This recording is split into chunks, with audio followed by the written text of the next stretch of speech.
Hi folks, welcome back to Deltara Park for Styrcosaurus and Friends. Today we're going to start off by the Nasutoceratops exhibit just over the bridge on your Cretaceous trek and head for the ramp. Uh, we'll take a little bit closer look at T-Rex Cafe once we get up there. So let's head up the ramp. It's shallow slope, of course, for the accessibility challenge. And at the top, you'll get a good idea who the friends are, because it's Lambeosaurus in here with Styracosaurus.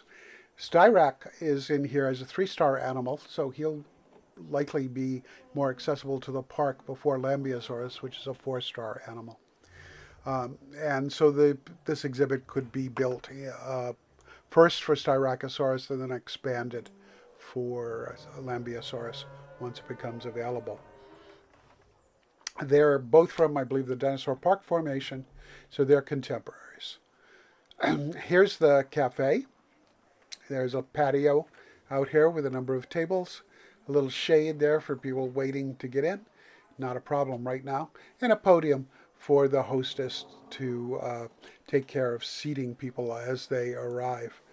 Since she's not there, or he's not there, the guests can seat themselves, or because we're not worrying about reservations right now. Seems reasonable, I guess, with the crowd level.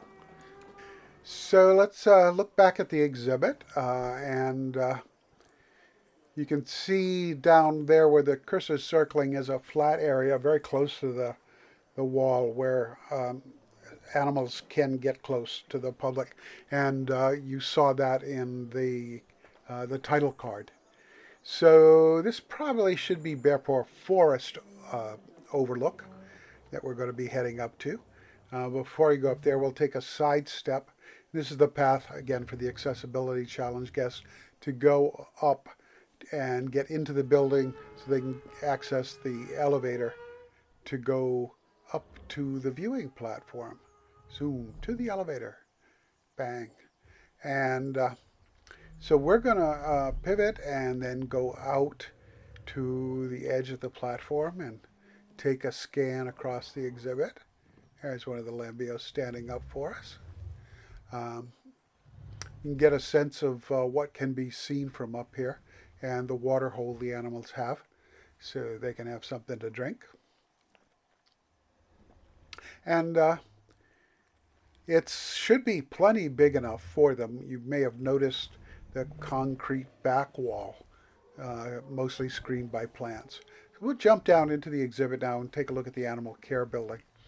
There's 2 shelters here, a lower one and a taller one. I think you can figure out which I would prefer the animals go in to sleep. Previous experience in similar things like this, the Styrax will go in both of them, and the Lambeosaurus hitbox willing will go into the smaller one, but oftentimes they end up just lying in front of it in this exhibit. So there's a veterinary care space that the keepers can get to the animals with. The Styrac half has a door so keepers can get into the exhibit proper. So we don't have any of those facilities yet, so I just provided a lot of space in the back, and we'll go around and take a look at that for our keepers to work and work with the animals. Large door for bringing things in. Oh, I don't know, like sleeping animals.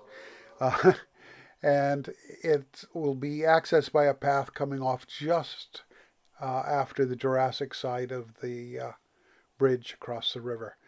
So zooming up, give you an idea of the whole layout of the exhibit, an elevated portion in the back, some semi-private areas for them back there, and spin around a little bit and give you an idea of how it's fitting in to the whole park so far. You may have noticed, if you've been around for a while, that there's more monorail track. Uh, this is the other side of the cafe and the ramp down to further Cretaceous exhibits. This is from the path at that spot I pointed out. We've got a Styrac lazing out here, making a very picturesque close encounter for the guests. And he's going to stand up and look around and presumably wander off. Yep. there he goes. So this is mostly wrapping up what I've got to say about this part of the mini tour of this portion of the park. Uh, I encourage you to do the usual: subscribe, like, comment, all that kind of good stuff, so that get a little more attention uh, on YouTube, and more people will come along. Yes, there you go. A little shake, and just like the Styrac, who's about to leave, I think. Time for Dino Bob to sign off on this part of the tour. So, like the Styrac fading from sight to the left, I will fade from sound on the tape. Take care.